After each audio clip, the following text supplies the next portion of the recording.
Bonjour, bonjour tout le monde. Bonjour. Donc, on commence. Bonjour et bienvenue à ce webinaire.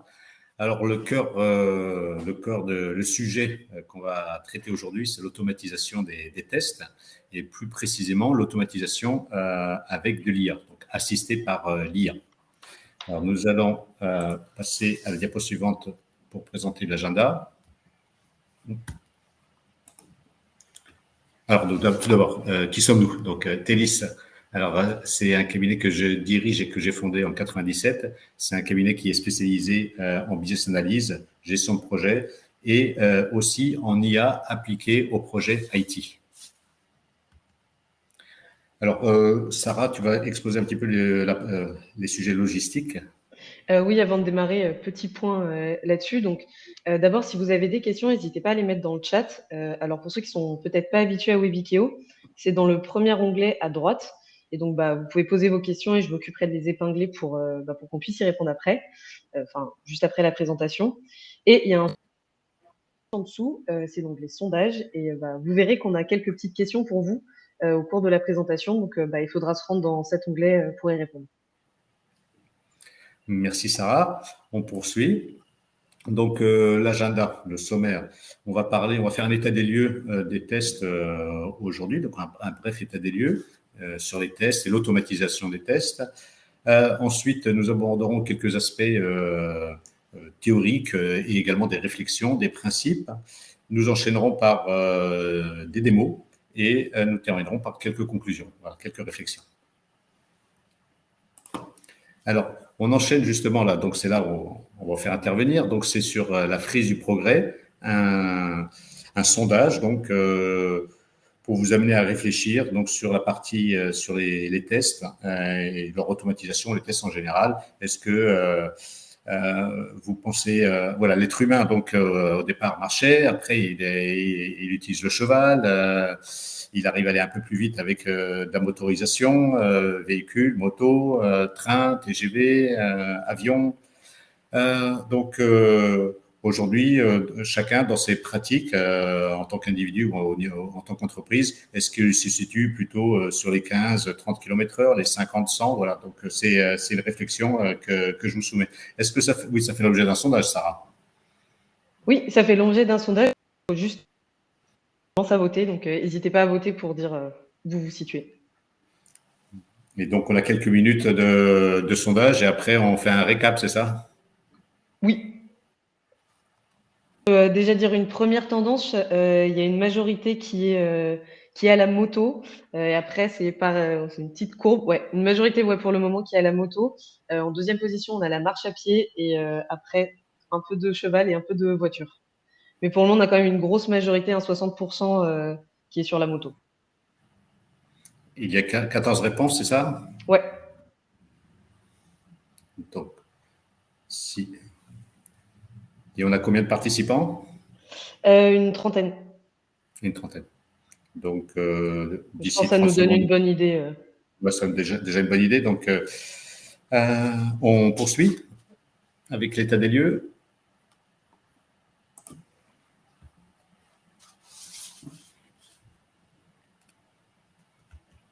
Pardon. Voilà. Alors, aujourd'hui, qu'est-ce qu'on a tendance à constater? En tout cas, qu'est-ce que moi j'ai pu constater? Alors, avant de rentrer dans cette synthèse quelque part des problématiques, je vous partager, disons, une partie de mon expérience sur ces sujets-là. J'ai commencé à tester depuis très très longtemps et par contre, en automatisation des tests, j'ai commencé cela il y a une vingtaine d'années, pas directement, donc je dirigeais à l'époque un projet. Et j'ai repris la direction d'un projet et il y a une personne qui a été intégrée, qui avait été déjà prévue d'être intégrée pour un automaticien pour automatiser les tests, donc avec une solution, je ne sais plus si c'était celle de CompuWare ou d'IBM à l'époque, QRun de mémoire. Et lui-même, au bout de 2 mois comme ça de mise en œuvre, a préféré me dire qu'il préférait faire les tests manuellement au final parce que lorsque les interfaces bougeaient, il fallait réécrire une grande partie des scripts. Voilà, ça c'était une première expérience. L'autre expérience également, je chante les différentes étapes, mais une plus récente qui date d'un peu plus d'un an, où on accompagnait un client et on avait lorsqu'il y avait les releases étaient livrées par l'intégrateur, on avait des régressions, pas des régressions, on avait plutôt un taux de conformité un taux de qualité qui était assez faible. Donc, alors ça entraînait beaucoup de tests et de retests, et de déclarations d'anomalies. Et donc, comme j'avais un accompagnement sur ce projet, j'ai proposé de mettre en place l'automatisation. Donc, on est parti sur l'automatisation avec des solutions de type Concumber, Selenium, etc. Et ça nécessitait un haut niveau de technicité et on constatait que les tests qu'on fabriquait étaient fragiles par rapport aux évolutions de l'application. Et ça nécessitait également des installations en local.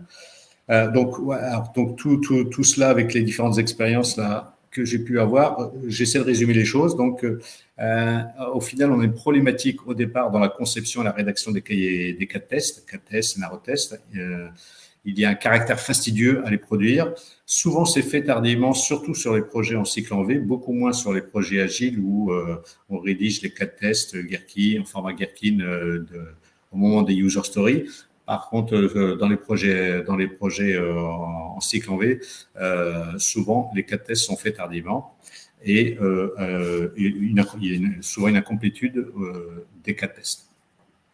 Après, quand il s'agit de les exécuter, surtout si celui qui exécute les cas de test les exécute à partir d'un ensemble de cas rédigés, formalisés, mais par une autre personne, souvent, ce qu'ils constatent, c'est qu'ils ne sont pas très clairs et ils sont compliqués à exécuter, surtout s'il s'agit de les exécuter sans connaître l'application qui est livrée ou la version qui est livrée. Au résultat, l'exécution des tests, ça reste fastidieux, avec une charge élevée, les non-régressions sont difficiles à gérer et tout cela, quelque part, entraîne des freins à l'agilité. Donc ça, c'est pour l'exécution des tests, que ce soit des tests côté IT ou côté métier. Et quand maintenant on s'intéresse aux livraisons, on constate souvent donc des écarts assez importants entre ce qui est livré et ce qui est spécifié. C'était le cas que j'évoquais auparavant. Donc, quand j'avais fait la première mesure, j'avais constaté un niveau de conformité qui était aux alentours des 40%. Donc, 40% qui fonctionne et 60% qui ne fonctionne pas, qui n'est pas conforme. Donc, un nombre d'anomalies élevé et un taux de conformité faible, comme je viens de le signaler. Donc, ce sont des problématiques, je ne dis pas que tout le monde est concerné par ça, mais ce sont des problématiques que tout chef de projet, tout directeur de projet, tout QA, auquel tout QA est confronté. Alors, donc, on va poursuivre. Alors, concernant les tests automatisés, alors j'ai plusieurs écrans, donc les tests automatisés, donc c'est quoi? C'est tout simplement un ordinateur, un logiciel qui exécute lui-même un ensemble de cas de tests qui s'enchaînent et permettant de vérifier si le système est conforme à ce qui est voulu. Donc là, Sarah, tu organises un sondage, c'est ça, pour savoir parmi ceux qui sont présents, quels sont ceux qui ont une expérience ou qui ont pratiqué l'automatisation des tests. Vas-y, à toi la parole. Exactement, là les gens commencent à voter. N'hésitez pas à voter pour dire si oui ou non vous utilisez. Alors là, pour le moment, on a 6 personnes qui ont répondu. Il y a une majorité de non. Ouais, on est à 70% de non et 30% de oui pour le moment. Ça fluctue. Donc, globalement, là, on a passé les 17 personnes. Faut compter qu'on est à 70%. Ah, maintenant, on est à 60-40. Alors, 60 de quoi et 40 quoi? 40% de non, pas utiliser test automatisé. 40% qui ont pratiqué. Donc, très bien. Alors, on ne va pas poursuivre faire un sondage plus fin. Quelle solution pratiquer, Cypress, Catalan, Selenium ou autre. Mais en tout cas, voilà. Donc, 40% qui ont une expérience là-dessus, qui ont pratiqué, et 60% qui n'ont pas mis ça en avant. Alors, on va continuer. Alors, on a compulsé différentes études faites par des cabinets externes, des auteurs, des chercheurs, pour résumer les bénéfices, les économies qu'on fait quelque part en automatisant les tests. Alors, ce qui ressort en moyenne, donc, c'est qu'il y a une économie en termes de délai de livraison de 20%. une réduction de 30% des délais d'exécution des tests, une réduction de 40% en moyenne des coûts de test, et on divise par deux, en gros, les défauts de production, et les coûts de correction des bugs sont quasiment réduits des deux tiers, voilà, 60% et 60-70%. Donc, alors après, pour ceux qui sont intéressés par le détail de ces études, ils pourront nous contacter ultérieurement, on pourra vous partager les références. Alors, donc, on va continuer. Donc, alors, personnellement, la vision que j'ai sur l'automatisation des tests, c'est qu'il y a l'automatisation V1, qu'on pourrait dire V1.0, et on verra après V2, etc. Alors, globalement, c'est une automatisation via codec, non, c'est via des codeurs, voilà, via donc des personnes qui savent développer, des automaticiens. Donc, globalement, cette approche-là, quelque part, nécessite des compétences techniques de développeurs et des compétences techniques plutôt pointues. Voilà. L'autre élément, c'est que quelque part, ça nécessite un paramétrage, une installation. Voilà, il y a une infrastructure, il y a toute une orchestration à mettre en place, et donc ça nécessite un investissement de départ qui reste important. Et l'autre défaut également, c'est celui que j'avais mentionné un peu plus tôt, c'est que c'est très sensible aux modifications d'IHM, UI, UX. Le nom d'un bouton change, ou le libellé d'une zone de saisie change, et tout de suite, il y a des risques que ça ne fonctionne plus. Alors, concernant l'investissement de départ qui est important, là, on n'a pas de diapo là-dessus, mais je le partage néanmoins. Donc, il y a des études qui montrent que le ROI en moyenne, à partir de quand on a un ROI qui commence à être positif, dans 75% des projets, c'est entre 6 mois et 1 an. Voilà, donc, il y a quand même un certain délai. Et quand est-ce qu'on atteint un ROI de 2 à 3 avec ces solutions, c'est au bout de 2 à 3 ans, en gros. Donc, voilà, donc il y a vraiment c'est un vrai investissement. Voilà. Est-ce que voilà, donc d'un point de vue logistique, Sarah, est-ce qu'il y a des questions auxquelles il faut répondre ou pas? Non, pas pour le moment. Mais on garde les questions pour la fin dans tous les cas. Voilà. Alors, donc, voilà, ce qu'on constate, c'est que voilà, l'automatisation des tests, elle est plutôt peu utilisée, et ce sont certainement ces paramètres-là et peut-être d'autres qui font que ça génère des freins à son utilisation. Voilà. Et que donc c'est peu utilisé. Alors, on va poursuivre. Alors, donc là, ce qu'on va vous présenter, c'est une approche qui essaie de tirer profit de l'IA pour faciliter la construction de cas de tests et leur exécution de manière automatisée. Alors, l'idée, donc c'est ce qu'on appelle l'automatisation des tests V2 ou V2.0. Voilà, notre vision, c'est que les tests devraient, avec ces approches-là, pouvoir se démocratiser, donc permettre la rédaction et l'exécution de tests automatisés sans être un codeur, un automaticien hyper spécialisé dans le code et dans les technologies de test. Alors, on va poursuivre. Alors, on va faire une démo. Alors, je vous demande quelques instants. Démo en temps réel. Mon écran est bien partagé? Très bien. Donc, voilà, ce qu'on va faire, on va imaginer qu'on a une application, et cette application, c'est le site du monde, le site web du monde. Donc, on va dire, je vais sur le site du monde. Voilà, on va mettre monde.fr et on va lancer cela.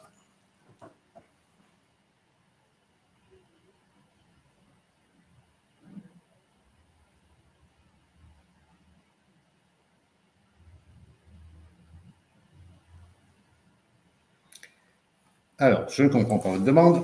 Effet démo. Direct.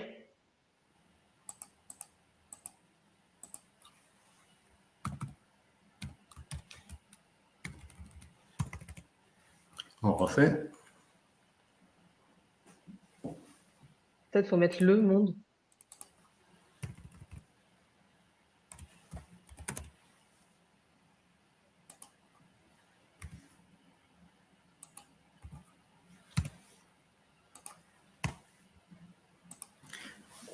Alors, c'est peut-être les hallucinations de l'IA. Alors, je dois checker quelque chose.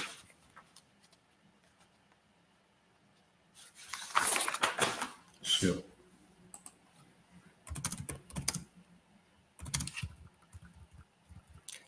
Je l'ai exécuté hier comme ça et ça a marché. Alors, je vais exactement tel quel. Voilà, donc là, c'est les mystères, parfois les hallucinations. Donc là, alors la logique, c'est que on écrit dans un langage qui naturel et lui-même essaie de le retraduire dans un langage qui est interprétable par le moteur d'exécution. Donc là, on va écarter un petit peu. Je vais sur le site lemonde.fr, c'est quelque chose qui est, on va dire, du libre, et lui, il l'a retraduit dans quelque chose qui est exécutable par le moteur. Donc, c'est une syntaxe précise qui est acceptable par le moteur. Alors,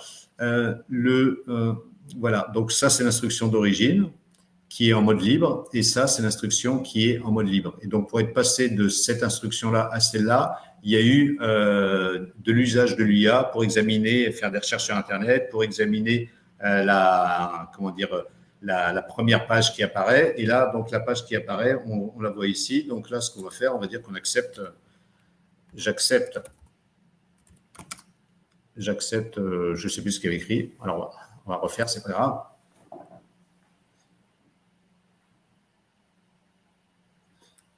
Je clique sur le bouton accepter. Donc, alors, après, on va faire une pause. Donc, j'attends.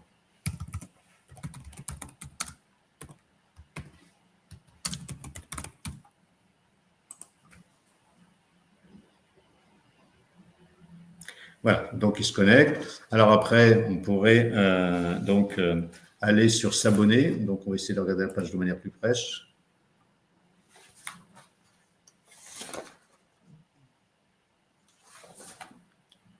Moi, ce que j'avais fait, il y avait un endroit où s'abonner. Quand j'ai fait, ah oui, s'abonner. Voilà, il y a bien s'abonner. Alors, on va faire, je clique sur s'abonner.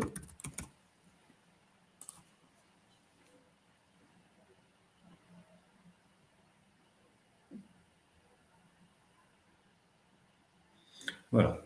Après, ici, il y a s'abonner sans engagement. Ça, c'est visible ou pas? C'est tout bon. Bon. Alors, on va continuer. Je clique sur s'abonner sans engagement.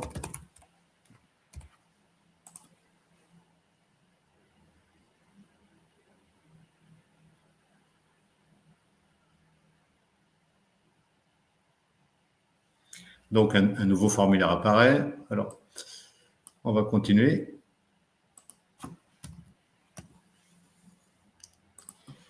Alors,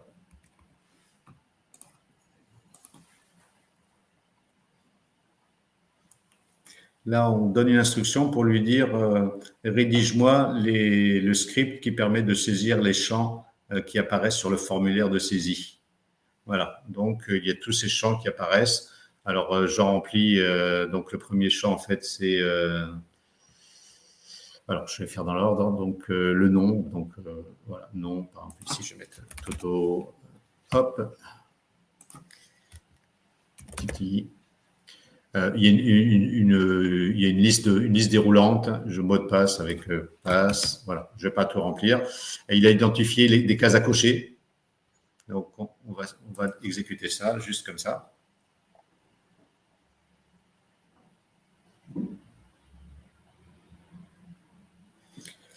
Voilà. Donc, ce qu'on voit, c'est qu'il remplit les informations, Toto, etc. On va revenir. Donc, globalement, ce qu'on a vu, c'est avec cette approche, cette syntaxe en langage naturel,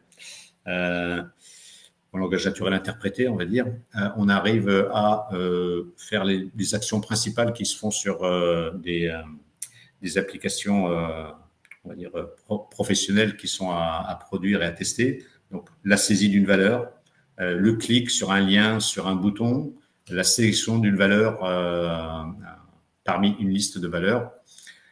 Donc, voilà, ça, c'est une manière d'exécuter les tests de manière dans un langage naturel.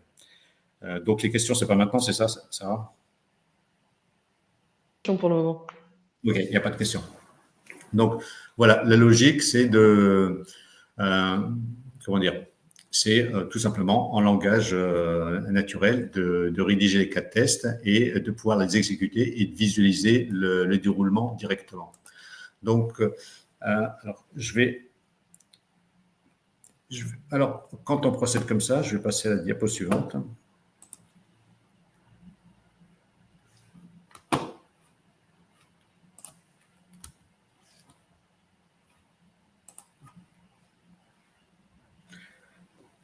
Donc là, on rédige donc là, quelque part, la procédure, c'est qu'on rédige les cas de test en langage naturel au moment des spécifications. Les cas de test sont communiqués à l'équipe de développement, l'équipe de développement interne, l'intégrateur, l'éditeur, en même temps qu'on lui communique les spécifications. Après, l'intégrateur va développer. Il n'a pas de prétexte à ne pas exécuter les cas de test. Et la conséquence de cela, c'est que l'application qui est livrée, elle est nécessairement conforme au cas de test. Voilà, ça, c'est les premiers bénéfices en procédant ainsi. Alors, après, donc là, je vais vous faire une petite démo avec un cas progiciel. Donc, alors, je vais ici. Voilà. Là, le progiciel, c'est Bound Manager. Donc, Bound Manager, c'est voilà, c'est une CRM. Il fait office de CRM et également, il offre d'autres fonctionnalités. C'est voilà, un progiciel, une sorte de RP pour les sociétés, les sociétés de services, les cabinets de conseil, etc.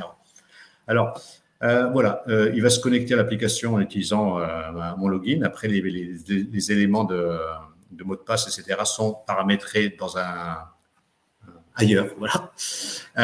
Et donc, c'est un système qui nécessite d'attendre quelques secondes parce qu'il ne communique pas, il ne dit pas qu'il a fini la page. Voilà, donc on va l'exécuter. Et je vais apporter les commentaires. Pardon.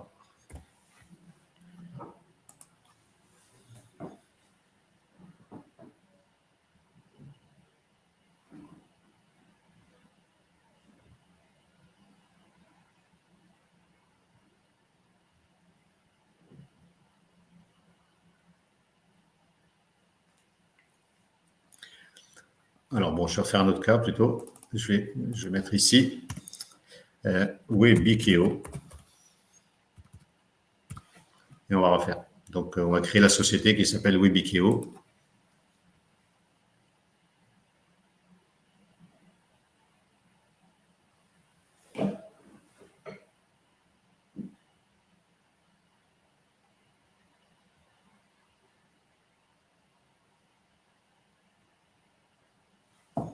Alors, on va agrandir.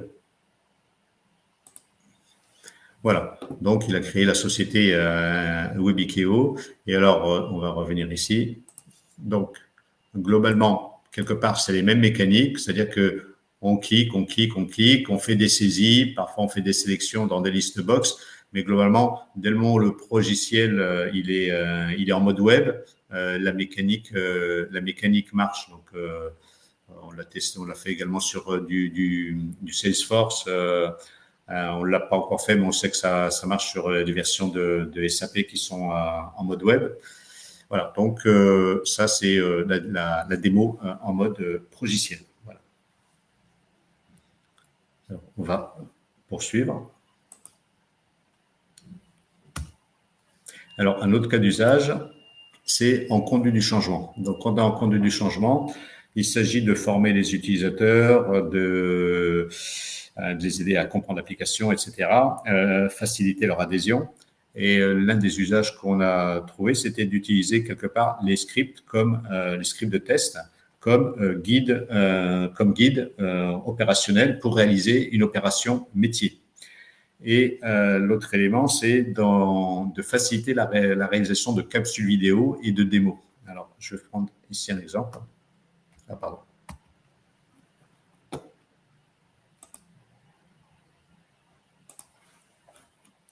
Alors, en fait, ici, là, il y a l'instruction. J'affiche ici, j'affiche le texte ici. Nous avons l'écran de la liste des sociétés, etc. Alors, on va le faire en mode pas à pas. Voilà, on va temporiser.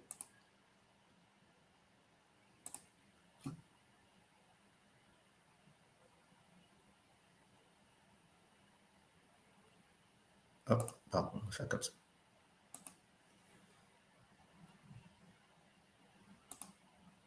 On va faire pas à pas.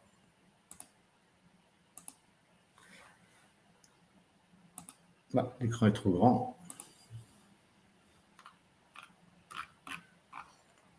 Alors, donc, on va reprendre.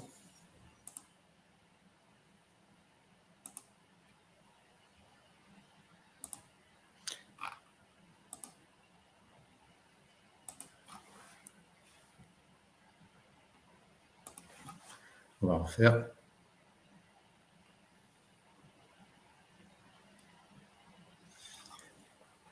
Alors, désolé, je refais l'opération.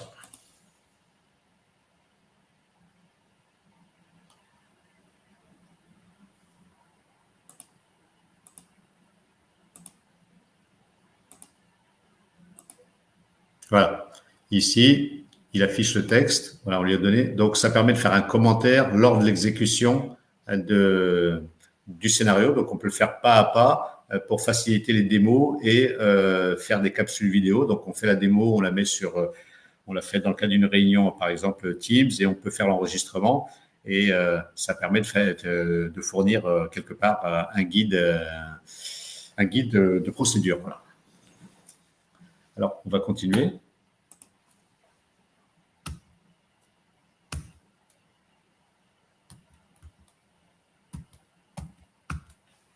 J'essaie de passer à la diapo suivante. Voilà. Alors, en résultat, donc la conception, la rédaction des cas de test, elle est, avec notre vécu, elle est simplifiée et quelque part plus rapide. Et après, en termes d'exécution, donc forcément, les cas de test sont clairs puisqu'ils sont exécutables. Si le moteur ne peut pas les exécuter, le robot ne peut pas les exécuter, c'est qu'ils ne sont pas clairs. Donc, forcément, les cas de test doivent être clairs pour être exécutés. Donc, celui qui les rédige peut lui-même vérifier qu'ils sont clairs, donc en testant les cas de test qu'il rédige. La charge d'exécution est fortement allégée, donc on a fait une petite mesure sur un cas, voilà. Donc, en gros, en le faisant manuellement, en déroulant le scénario manuellement et en le déroulant via l'automate, en fonction du cas, on divise le temps par 5 à 10 en gros. La non-régression, elle est forcément facilitée et l'agilité également renforcée de fait. Et on a, en procédant ainsi, donc on a des livraisons qui sont plutôt largement conformes aux spécifications et le nombre d'anomalies, lui, se réduit de manière assez importante. Voilà, ça, c'est les résultats qu'on observe. Et donc, voilà, l'idée, c'est d'avancer, si on est à la moto, de passer à la mobilette, de passer à la voiture, à l'automobile, de l'automobile passer au train, au TGV, etc. Voilà, l'idée, c'est d'avancer sur nos pratiques. Alors, après, oui, il y a un autre sujet, c'est voilà, on participe à la JFIE, donc on fait une conférence atelier là-bas, et donc là, on va aborder donc les exigences disons, assistées dans leur génération, dans leur construction par l'IA, et également l'assistance par l'IA pour la génération de cas tests automatisés. Donc là, le webinaire, là, aujourd'hui, ne permet pas de traiter les deux en même temps. Donc, on traitera la génération des cas, pour ceux qui sont intéressés par les cas tests, leur génération assistée par l'IA. Donc, on fera un exposé, une démo lors de la JFIE. Et par contre, là, je pense que je me retrouve plus dans mon. Oui, donc, il manque une partie. Désolé, il manque une partie. Ah, bon, c'est pas grave. Avant de passer aux questions, donc, il y a une page que je ne retrouve pas dans mon PowerPoint, pardon. C'est quelle est la vision que je partagerai avec vous sur l'avenir, on va dire, des tests automatisés. Donc, je pense que on utilisera de plus en plus les tests automatisés, leur construction comme leur exécution dans un langage scripté et appuyé par l'IA.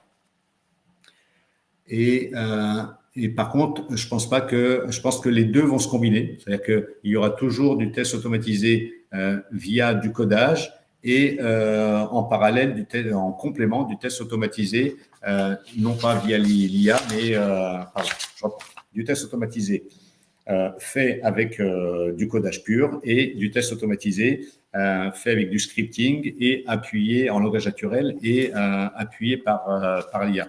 Je pense que ce sont deux formes qui répondent deux façons de faire qui répondent à des besoins et des contextes qui sont différents. Et les deux devraient être complémentaires. Voilà, c'était ce que je voulais partager. L'autre élément que je voulais partager, c'est que je pense que en tant que QA, lorsqu'on est aidé à la fois dans la génération des cas tests, mais également dans leur exécution de cette façon-là, on peut beaucoup plus se concentrer sur des sujets plus critiques que sont les stratégies tests, la conception globale des tests, également la conception des jeux de données. Ce sont des sujets qui sont extrêmement complexes et qui sont, on va dire, moins ingrats que d'exécuter à la main une série d'étapes de test. Voilà, en gros, pour conclure. Et alors, après, par contre, on passe aux questions. Voilà. On a plusieurs questions. Alors, la première de Khartoum qui demandait là, si, suite à la démo, l'utilisation pouvait être donnée au métier. Oui, donc absolument. Ok. On a une autre question là de Nourdine qui demandait s'il est possible de rédiger moins précisément afin que les changements mineurs soient absorbés, changement de nom d'un bouton, libellé de section, etc. La remarque, elle est très, très intéressante. Je l'aime beaucoup. Effectivement, donc, alors, dans ce cas, je vais partager quelque chose. Je vais reprendre ici. Voilà. Par exemple, ici, je clique sur le bouton créer. Donc, il y a effectivement un bouton créer qui s'appelle créer. Donc, c'est vraiment le texte précis. Donc, imaginons que maintenant, il ne s'appelle plus créer, mais il s'appelle création, par exemple. Donc, ça, c'est quand on fait du scripting, on va dire, très codé. Là, si on exécute le scripting très codé, il va planter. Parce que avant, il y avait créer et maintenant, il y a création. Voilà, il plante. Donc, par contre, si on est en scripting non codé, comme ça, où là, on va faire tourner l'IA, il va s'adapter à l'IHM.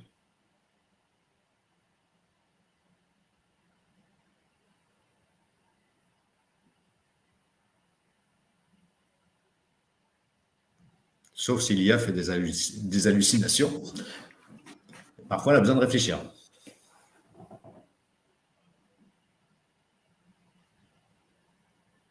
Bon, là, c'est l'effet démo. Et donc, par expérience, normalement, on va faire créer, on va faire autrement. Ouais, je vais faire un cas bête.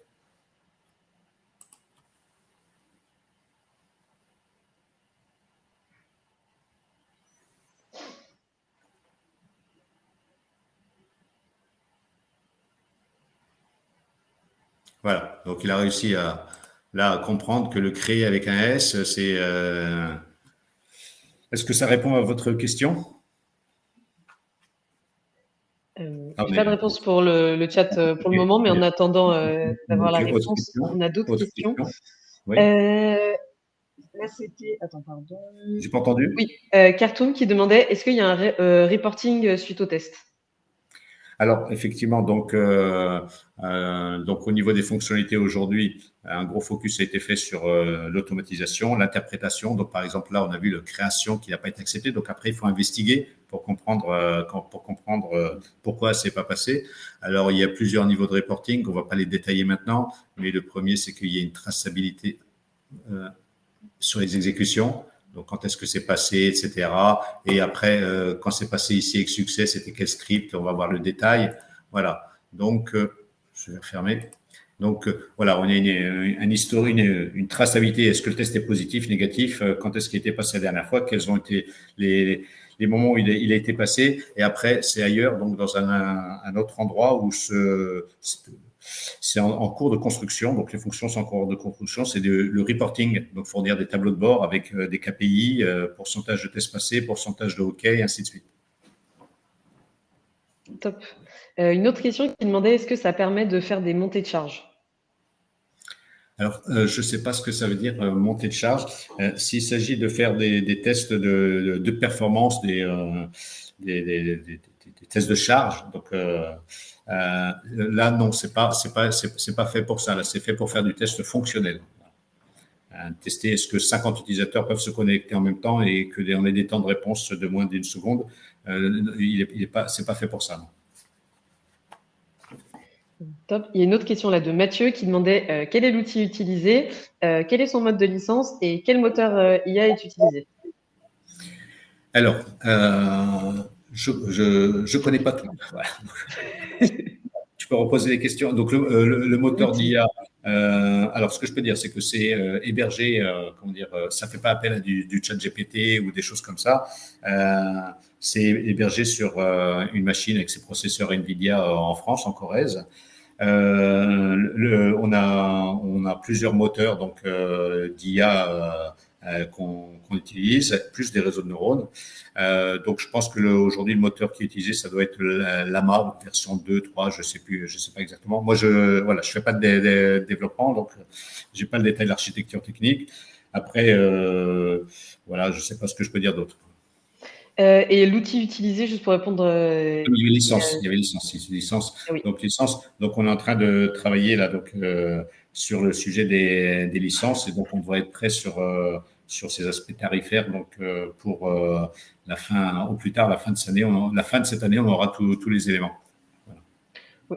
Et d'ailleurs, ça me fait penser, si jamais vous voulez être recontacté pour avoir une démo plus poussée ou voir comment ça pourrait s'adapter à vos besoins, vous avez juste à scroller légèrement en dessous de l'écran et il y a un bouton contactez-nous, donc n'hésitez pas à cliquer dessus. Et une autre question de Benjamin, est-ce que cette solution permet de tester d'autres objets que des sites internet, comme des API par exemple? Alors, c'est pas dédié aux API, voilà. Là, tel que c'est aujourd'hui, c'est pas dédié aux API, c'est dédié aux IHM. Alors nous, on a une configuration là où on est concerné quelque part par deux systèmes là, donc la CRM d'un côté et de l'autre côté l'ERP, et les deux communiquent. Et donc, il y a des API entre elles, donc des échanges de l'ERP vers la CRM et inversement de la CRM vers l'ERP, des inscriptions, des annulations, etc.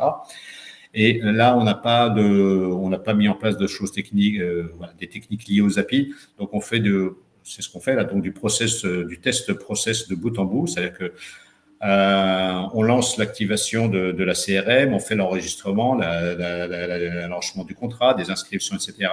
Ensuite, le flux, lui, se déverse dans l'ERP, et nous, le système, donc on se connecte à l'ERP, on vérifie qu'on constate d'un point de vue utilisateur le flux. C'est-à-dire qu'on fait du test fonctionnel, mais pas du test technique d'API.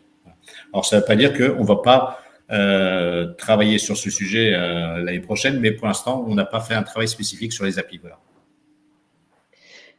Top. Une autre question de Gilles qui est: est-ce qu'on peut gérer les cas non passants? Oui, donc il y a la notion d'assertion. Donc, alors, il y a plusieurs façons on va dire, de tester. Donc, c'est de tester par scénario. C'est-à-dire, tant que je franchis les étapes, c'est que c'est positif. Voilà.